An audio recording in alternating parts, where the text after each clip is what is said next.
इचलकरंजीतील काळ्या ओढ्यातील दूषित पाणी पंचगंगा नदीत मिसळल्यानं प्रदूषण वाढतंय। ओढ्यातील दूषित पाणी नदीत सोडणं रोखावं या मागणीसाठी आज पुन्हा आंदोलन अंकुश संघटनेच्या कार्यकर्त्यांनी प्रांताधिकारी दीपक शिंदे यांची भेट घेतली। दूषित पाणी नदीत सोडणं थांबलं नाही तर इचलकरंजीला पाणी पुरवठा करणाऱ्या मजरेवाडी उपसा केंद्राचा विद्युत पुरवठा बंद करू आणि आमरण उपोषण सुरू करू असा इशारा दिला। त्यानंतर महापौर उदय धातुंडे यांनी नदी प्रदूषण रोखण्यासाठी उपाययोजना सुरू असल्याचं सांगितलं। इचलकरंजीतील काळ्या ओढ्याचं दूषित पाणी थेट पंचगंगा नदीत जात असल्यानं आंदोलन अंकुश संघटना आक्रमक झाली आहे। पंचगंगा प्रदूषणाविरोधात शिरोळ तालुक्यातील 11 गावांनी बंद पाळला। त्यानंतर काळ्या ओढ्याजवळ रास्ता रोको करून ओढ्यात दगडमातीचा बांध घातला। तरीही प्रशासन ढिम्मच आहे।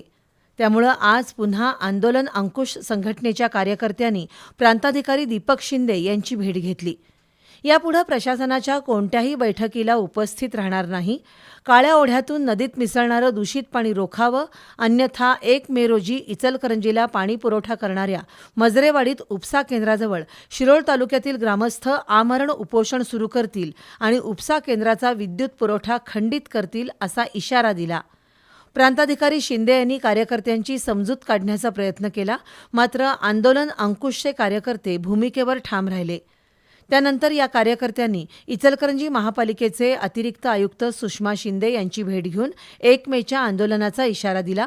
तर महापौर उदय धातुंडे यांनीही नदी प्रदूषणाला केवळ इचलकरंजी जबाबदार आहे असं म्हणणं योग्य ठरणार नाही असं सांगून लवकरच आंदोलन अंकुश संघटनेची व्यापक बैठक घेऊ असं स्पष्ट केलं।